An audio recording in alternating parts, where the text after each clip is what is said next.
I want to say good morning to each and every one of you, and God bless you. I am coming to you from uh, Myrtle Beach at the Baptist Convention, and thinking of you on today. And so, welcome, Second Nazareth Baptist Church family and friends, to another edition of um getting getting into. Hey, Doctor, good to see you too, man. uh, Getting into spiritual transformation, getting into spiritual shape, creating a better new you, the strengthening the family edition. We'll probably be interrupted as people walk through, seeing me sit here, not really knowing that I'm on live, but I'm at the convention center, thinking about you guys, and just wanting to touch my family while I'm away, but let you know that Bible study is important.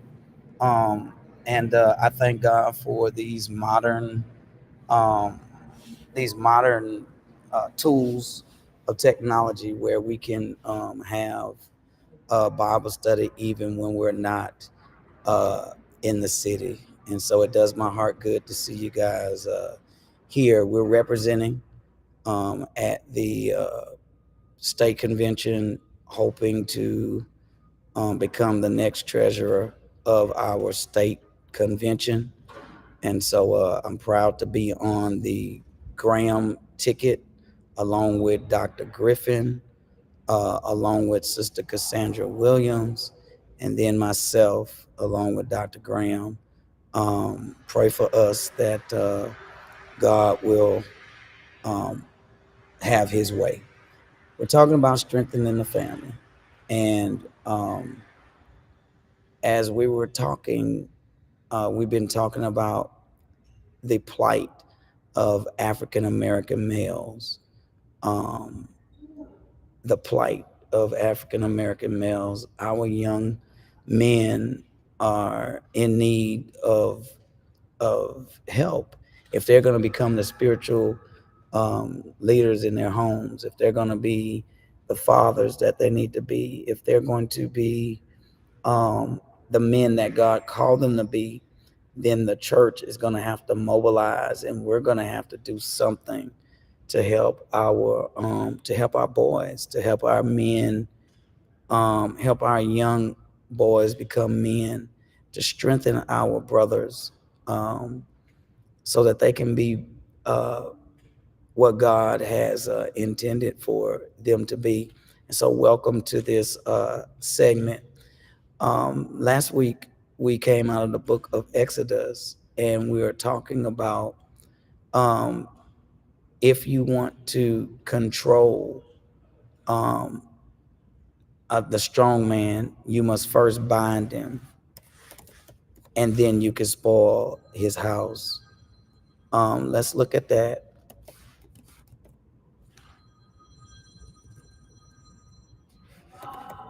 Bind the strong man. Bind the strong man.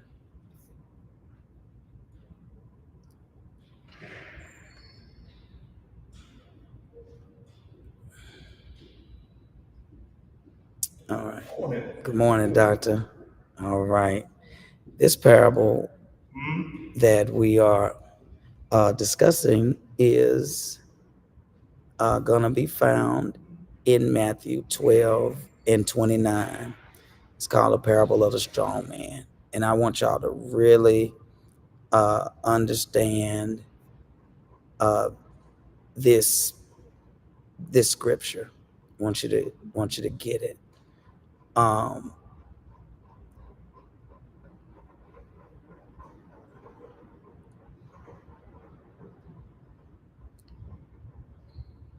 let me get this scripture.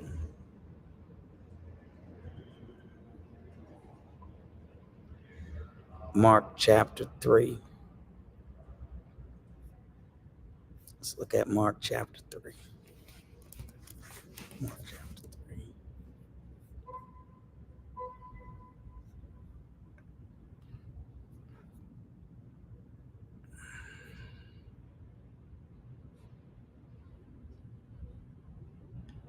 All right. And let me try to get it. It's running a little slower here because of the internet. All right.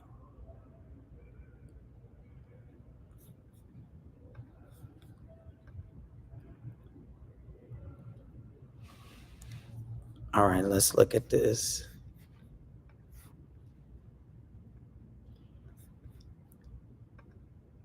No man can enter into a strong man's house. This is Mark chapter 3, verse 27.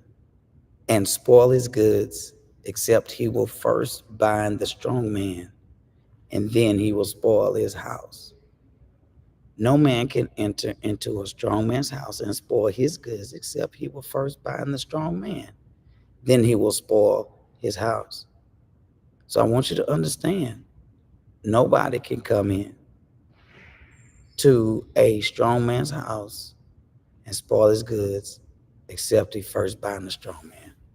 What I want you to understand is that there are people in this life, in this world, that want to bind the strong man, and they want to spoil his house. We're talking about strengthening families. We're talking about houses that are not spoiled, houses that will stand, houses that can stand.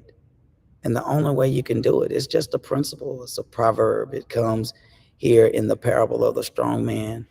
Um, No man can enter into a strong man's house and spoil his goods except he first bind the strong man. So what the enemy wants to do is to take the male factor out. That's what they want to do, is take them out. How do we do that? Let me show you. Exodus.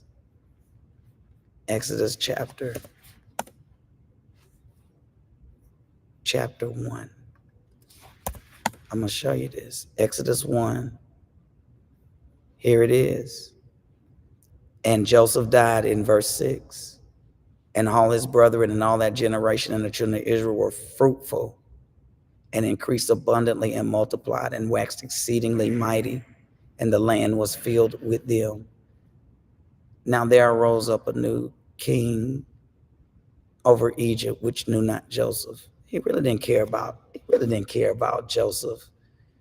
And when it says knew not Joseph, it's like, yeah, Joseph was here, but I'm going to ignore that Joseph was here. And he said unto his people, behold, the people of the children of Israel are more and mightier than we. Come on, let us deal wisely with them, lest they multiply. And it come to pass that when there falleth out any war, they join also unto our enemies and fight against us, and so get them up out of the land. So out of fear of being the minority and losing power, the Pharaoh and his people, what they try to do is actually keep the children of Israel at bay. They don't want them to prosper because they are doing well. They're doing better than the others that are around them. Let me tell you something. When our families are intact, when we are doing what God wants us to do, when our husbands are leading, when our dads are leading, when the men are leading in the family and doing what God says do, and the women are doing the things that they are designed to do. They're nurturing the children. The dad is there and he's leading his family in secret devotion, and the man becomes the priest of his home. Look at what can happen.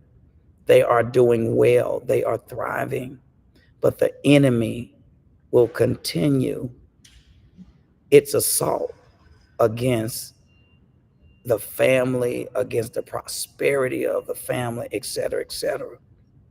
And so they decided to put them in slavery, to afflict them in verse 11, because they are afraid that these men are going to join their enemies and get rid of them. It's all about power. It's all about control. And so I want you to see that, but I want you to see how this thing happens, and I want you to see why it happens as well. All right. So the more they afflicted them, the more they multiplied and grew, and they were grieved because of the children of Israel. They were grieved because no matter what they did, they could not destroy them. And the Egyptians made the children of Israel serve with rigor, and they made them their lives bitter with hard bondage, in mortar and in brick and in all manner of service in the field. All their service wherein they made them serve was with rigor. They wanted to annihilate them, but the more they did it, the more the enemy could not succeed. And so God spoke to the midwives, Shiphrah and Puah, and the king of Egypt, which is Pharaoh.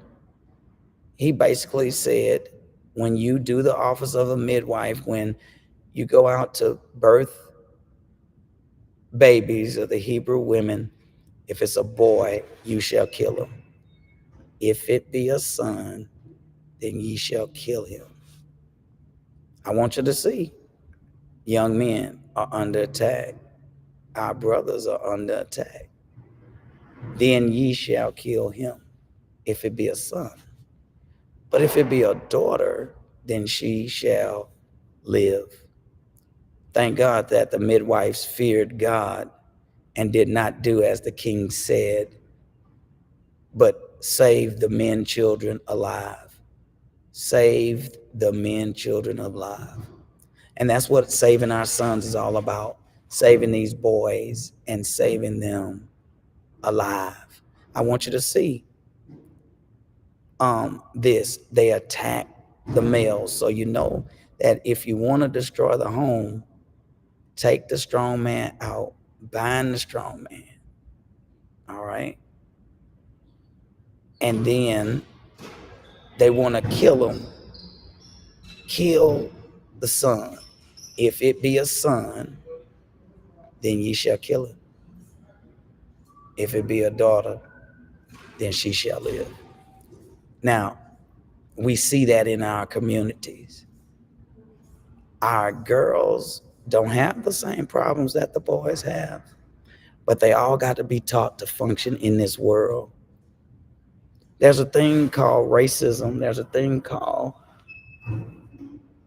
prejudice that lives within this world that we also have to live with. And there's a system that is designed that is not designed for the benefit of African Americans or their families. The church's job is to make sure that we become a safe place, a safe haven for our families to thrive, a place where our young men can learn the word of God, be saved, and live a Christian life, where our young ladies can be saved and learn how to conduct themselves as young women. And preferably when it's time for them to raise families, they would choose godly mates. They would choose to be married rather than shack up. They would choose to be married when they start a family rather than having families out of wedlock. And that leads to homes that are split. That leads to homes that doesn't have a father and a mother working together as a unit. And that can actually be detrimental to our families. And so there is an attack against the male children. If you want to control a population, if you want to strike fear in their hearts and disrupt them, start off by attacking the males. That's why we have to pray for our men. You have to pray for the men in your life. You have to pray for these young boys. I was reading the other day that there was a young man that killed 3 people. And did y'all hear about the young man that shot someone at home and then went to a church and pulled the gun on the pastor and pulled the trigger, but the bullet didn't come out? And then when asked why did he do it, he said, the spirits are speaking to me. We have young men that have been captivated by the streets. We have young men that are suicidal. We have young men whose life circumstances have not been great, and they are psychologically compromised. They need somebody to reach out, somebody to help them, somebody to pray for them, somebody to teach them, and somebody to lead them. And that should be exactly what we do as a church. I want to press my claim further. And this is concerning Jesus. Now, this ain't nothing that just happened. You know, this thing about the boys. This stuff is happening, has happened during the time of Jesus. And let me show you. how Satan works. I'm going to show you how Satan works and how he tries to work in the life of uh, the uh, the males. Now, sisters, don't get despondent. This is not about your insignificance. This is really about how significant you are as it relates to um, the development of the family. We all have our roles, and we all have our roles. And I just want to show you these. All right. Look at Matthew chapter 2. Matthew chapter 2. Now, when Jesus was born in Bethlehem of Judea in the days of Herod the king, behold, there came wise men from the east to Jerusalem, saying, where is he that is born King of the Jews? For we have seen his star in the east, and we are come to worship him. When Herod the king had heard these things, he was troubled, and all Jerusalem was with him. And when he had gathered all the chief priests and the scribes of the people together, he demanded of them where Christ should be born. And they said unto him, in Bethlehem of Judea. For thus it is written by the prophet, and thou, Bethlehem, in the land of Judah, art not the least among the princes of Judah, for out of thee shall come a governor that shall rule my people Israel. Then Herod, when he had privily called the wise men, inquired of them diligently what time the star appeared. And he sent them to Bethlehem and said, go and search diligently for the young child, and when ye have found him, bring me word again that I may come and worship him also.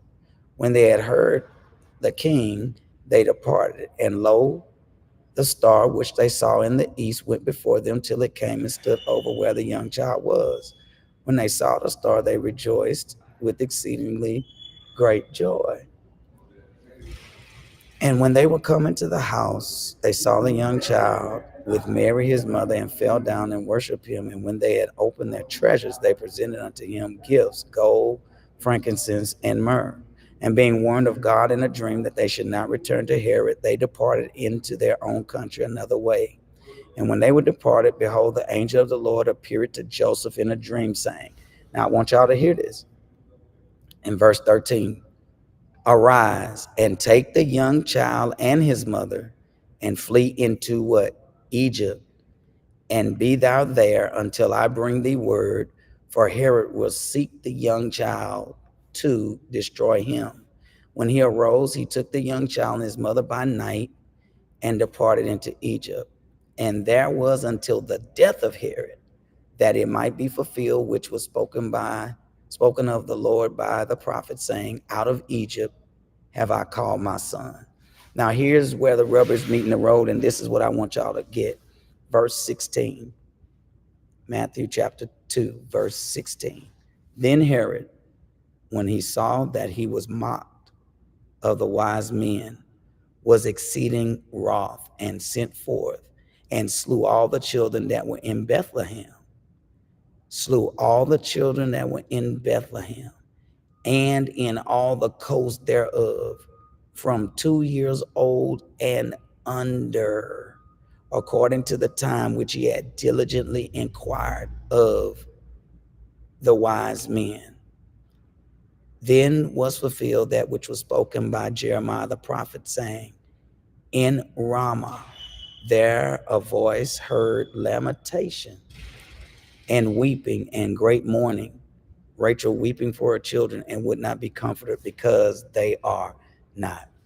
So when we look at this text, and when we see this text, it is showing us the ruthlessness of a minority. The ruthlessness of a minority that wants power.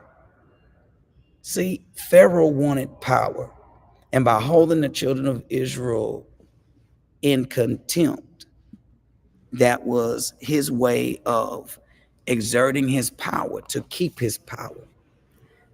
Tearing somebody, one race of people down, changing their birthright weights, telling them to kill all the boys. And again, here comes Herod in Jesus's day.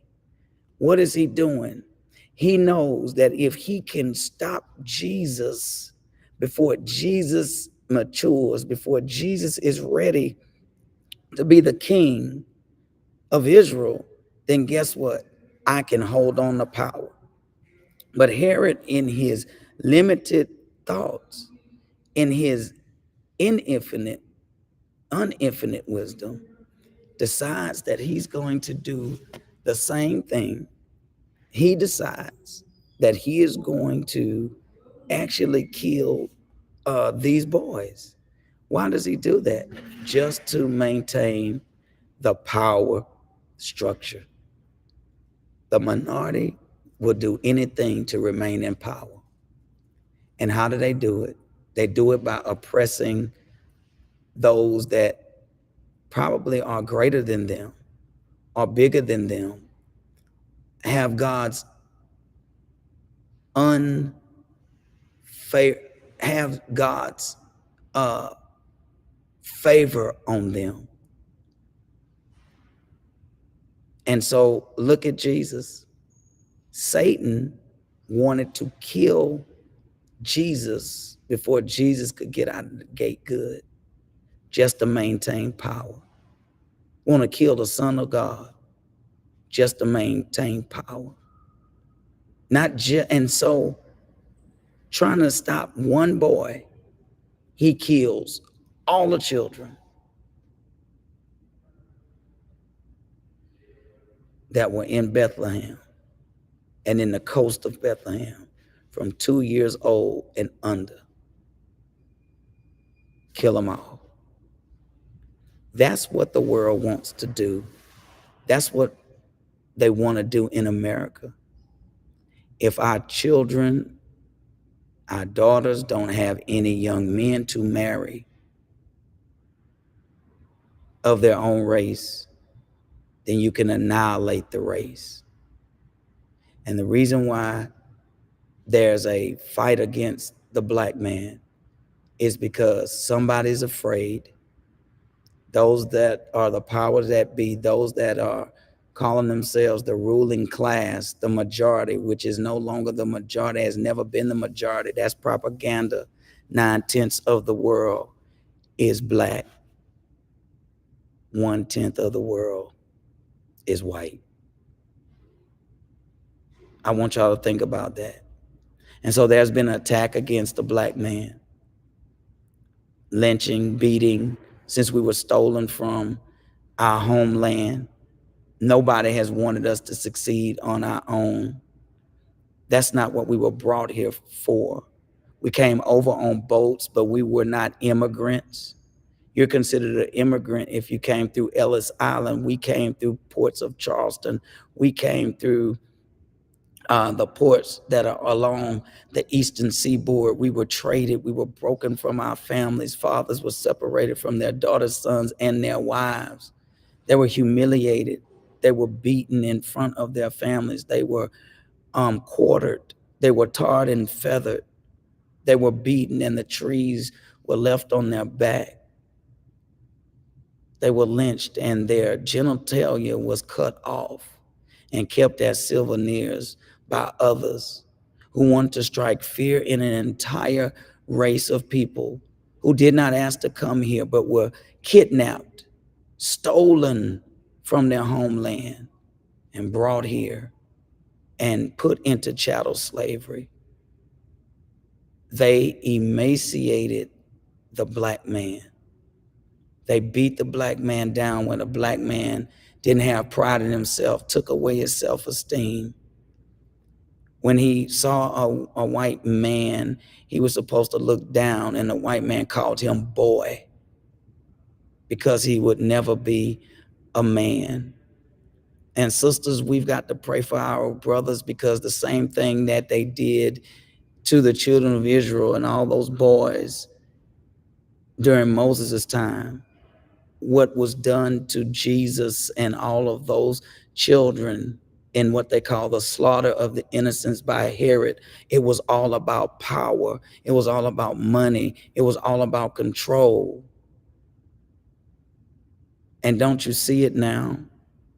You could control this population. You could keep this population down by controlling its birth rates, by destroying the men, by keeping the men out of the home. The Bible tells us that through all families we shall be blessed.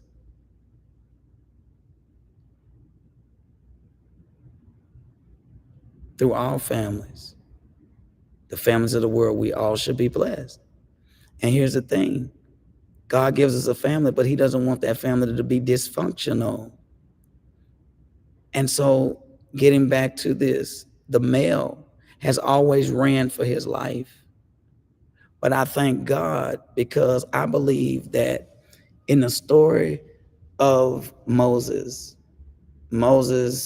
Jochebed, his mother, what did she do? She had Moses put him in a basket and set him afloat.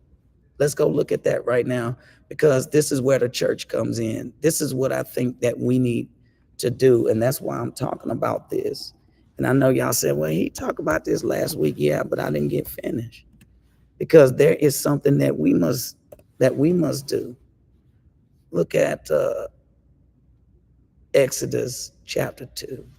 And there went a man of the house of Levi and took to wife a daughter of Levi. And the woman conceived and bare a son. And when she saw that he was a goodly child, she hid him 3 months. And when she could no longer hide him, she took him for an ark of bulrushes and dabbed it with slime and pitch and put the child therein. And she laid it in the flags by the river's brink. And his sister stood afar off to wit what would be done to him. Good morning. And the daughter of Pharaoh came down to wash herself at the river, and her maidens walked along by the river's side. And when she saw the ark among the flags, she sent her maid to fetch it. And when she had opened it, she saw the child, and behold, the babe wept. And she had compassion on him and said, this is one of the Hebrews' children. Then said his sister to Pharaoh's daughter, shall I go and call to thee a nurse of the Hebrew women, that she may nurse the child for thee? And Pharaoh's daughter said to her, go. And the maid went and called the child's mother. And Pharaoh's daughter said unto her, take this child away and nurse it for me, and I will give thee thy wages. And the woman took the child and nursed it. And the women took the child and nursed it.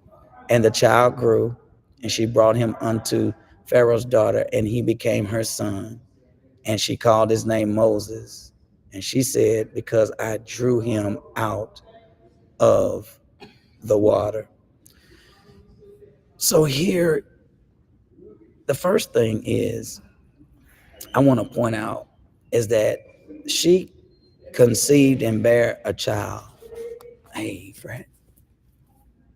And when she saw this child, she saw that he was a goodly child. Some translations say fine. Let me see if I can look it up in the NIV, so you can hear it in the NIV, New International Version. New International Version.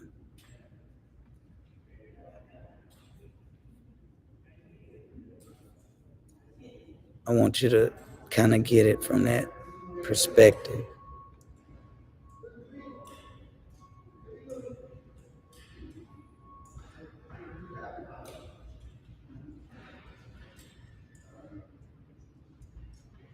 I want you to see this. Look at verse 2. Here's what it says. A man and a woman from the tribe of Levi got married. She became pregnant and had a son by her husband. She saw that her baby was a fine child, and she hid him for 3 months. After that, she couldn't hide him any longer. First of all, mothers, when your children are born, parents, when your children are born, I want y'all to understand that you have to recognize first the fineness of your babies, the black girls and the black boys. You have got to realize, like Jochebed, she saw that her baby was a fine child. Oh, when you look at your babies, these black beautiful children are fine children. Don't kill them. Don't abort them. See, this abortion issue isn't about us. It's about really the minority who are people that don't have color. It's about white folks trying to hold on. They need more babies because they're the ones that are in the birth control. They're the ones that are not having children to outpace ours. That's what got the children of Israel in trouble. And that is what gets ours. That's what has gotten us in trouble. We're producing more than the white folks produce, and they have become the minority, and they want to hold on to power. So they'll do anything to do that. Well, how will you do that? Kill the men, children. But we have got to recognize the fineness in our own children. Once we do that, then they become worth saving. Once we see that they are worth saving, the next step we must do is take steps to save them. I believe that Jochebed represents the church. This is what we are to do to help. First of all, the mother saw that he was fine. She saw the value in saving her son's life. Mothers, you got to see the value in your children. You're the one that's got to build up their self-esteem. You are the first school that they get. You're the first contact that they come in with God.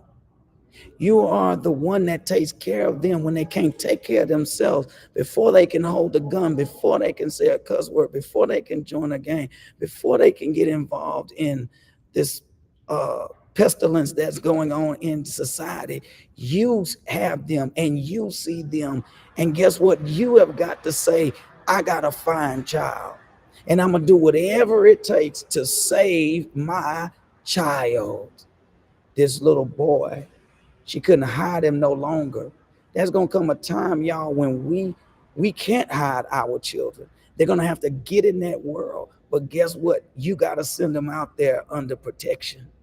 So she got a basket made of stems of tall grass. She coated the basket with tar. In other words, she made a safe haven for him. She put him in this basket. It wasn't much,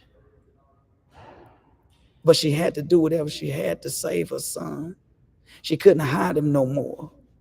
He's exposed. He's out in public. And let me tell you, as soon as your child gets old enough to get away from you, get to public school, they're already facing the stigma. They're already facing a society that is programmed against them. And we've got to prepare them, but we've got to protect them. When she saw that the child was fine, when she saw that he was valuable, these young boys are not monsters. They are valuable. They are our future. And the reason why they're going after them is because the black male is the only one that can make the ruling minority extinct. That's why when they lynched, they took his genitals, because it's with his genitals that he could annihilate the white population. Why? Because he just simply has to have babies and make children.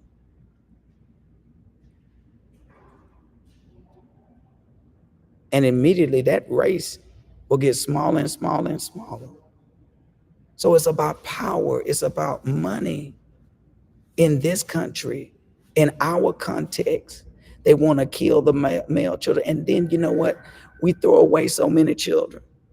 Some people are pregnant and don't want any children.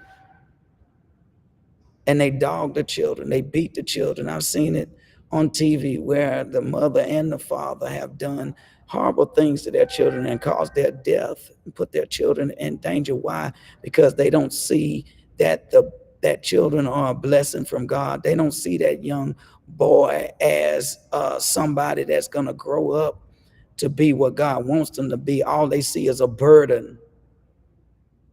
But she saw, Mama, you got to see that the male, that your child, in this case Moses, but any child, you've got to understand that they are fine. You got to see the value in them.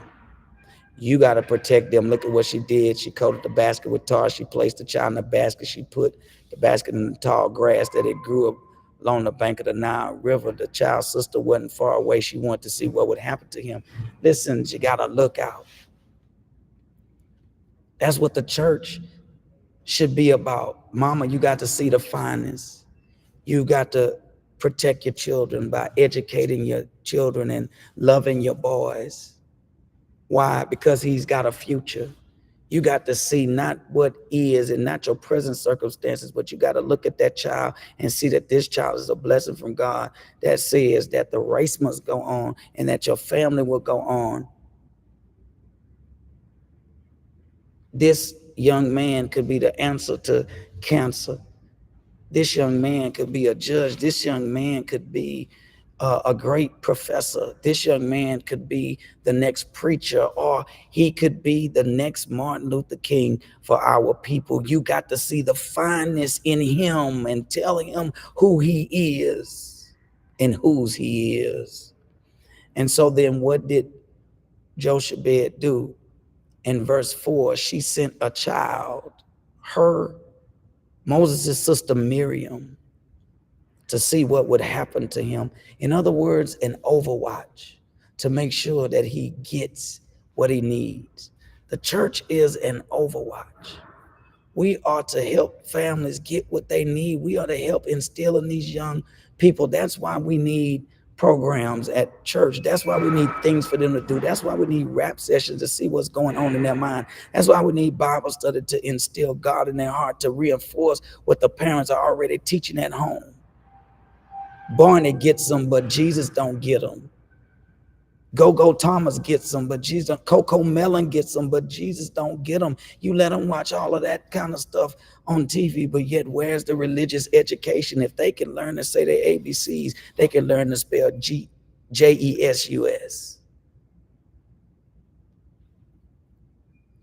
And so they have an overwatch. The church should see what's going to happen to those that we protect, and we should be there as an overwatch.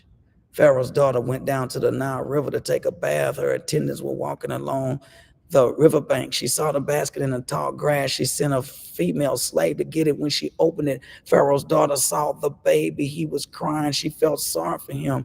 This is one of the Hebrews' babies, she said. You know, if people see us through the desperation of trying to save our sons and doing everything that we can do to save these fine children. Pharaoh's daughter recognized something. She saw that basket.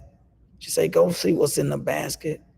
She saw the baby crying. She felt sorry for him, but that baby was fine. And just like Jochebed saw that Moses was fine and provided Miriam as his older sister as an overwatch, Pharaoh's daughter, the enemy, also realizes that the child is fine. She felt sorry for him. And Pharaoh's daughter decided I'm going to help out too. I think this is mainly because she saw the care that the Hebrew woman had taken to fix this basket so that the child could survive against what her father had said, against what the rules are, against this system of oppression and slavery. Guess what? When we start to take inventory of what we have and do the best we can with it, God has a way of even taking our enemies and making the ones that brought us here take care or help us to get on firm footing. We're not looking for no hands out, but because if we would have gotten paid for our labor and been paid a fair wage, we would develop wealth in this country. We would have developed something for our families. And not all of the majority are the ones that are in power are awful. Some of them are, but there are others that God moves on their hearts and gives compassion to them to share. And what I'm telling you is we should do the same thing. And when you see the fineness of your children, when we see the fineness of our children, then we welcome if others would help. But it's first our responsibility to take care of our own. And if you just so happen to catch an eye of a generous donor, whatever it may be, God knows hearts. And he moves Pharaoh's daughter through the crying. She felt sorry for Moses. Then his sister spoke to Pharaoh's daughter. She asked, do you want me to go and get one of the Hebrew women? She could breastfeed the baby for you. Yes, she answered. So the girl went and got Jochebed. Isn't that something? Look at God working. His own mother is going to come, and she's going to take care of him. Isn't that something? So she went and got the baby's mother. Pharaoh's daughter said to her, take this baby and feed him for me. I'll pay you. So the woman took the baby and fed him, and look, and his mother got paid to do what already was her job.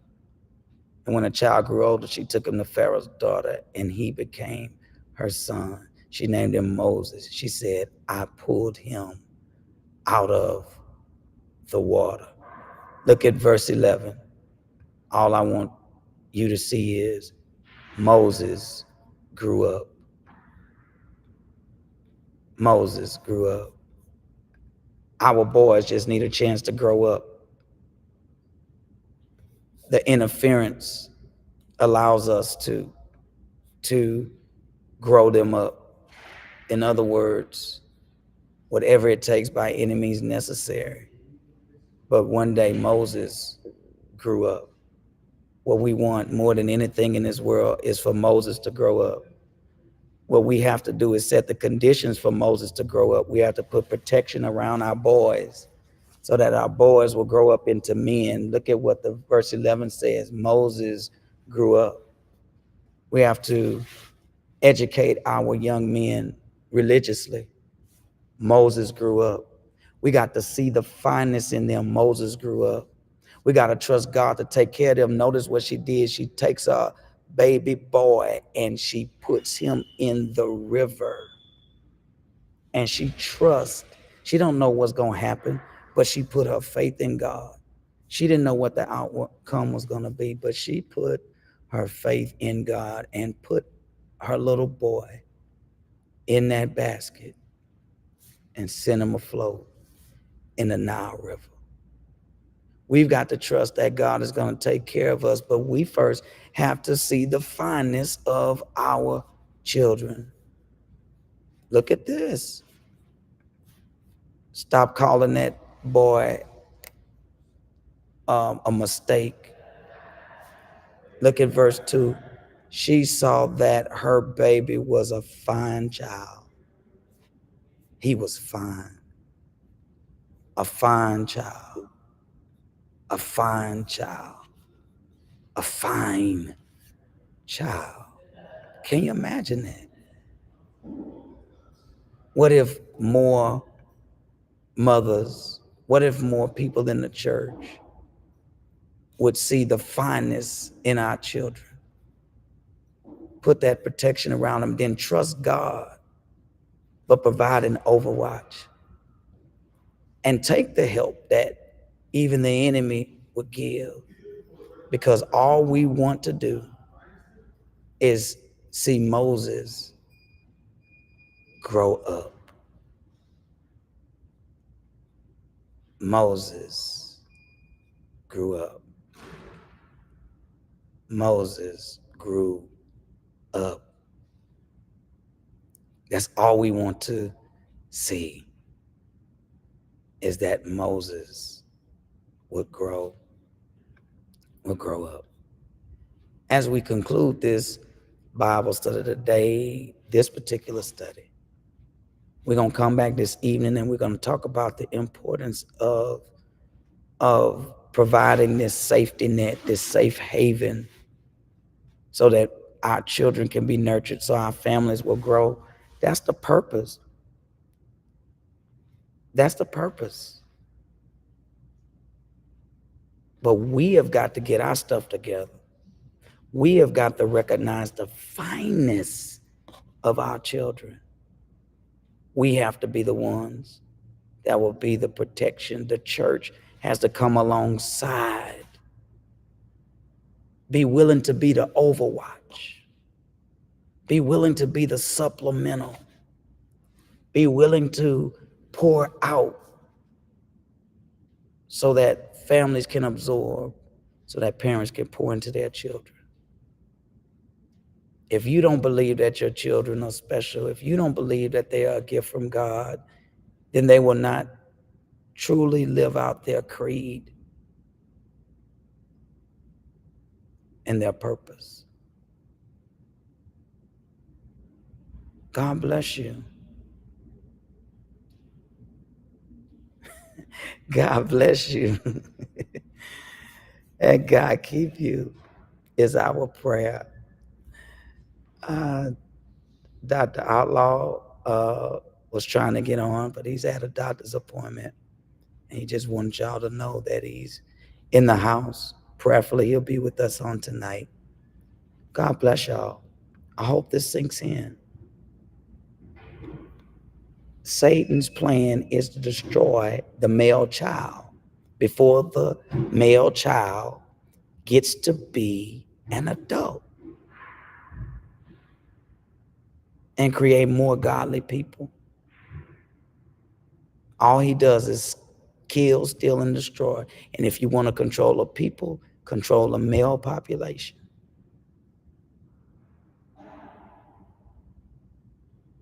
That's why we've got to save our sons. We'll talk more about this. Strengthening the family. Let's go get the males. Let's go get those boys so that they can become productive. I love you guys. God bless you.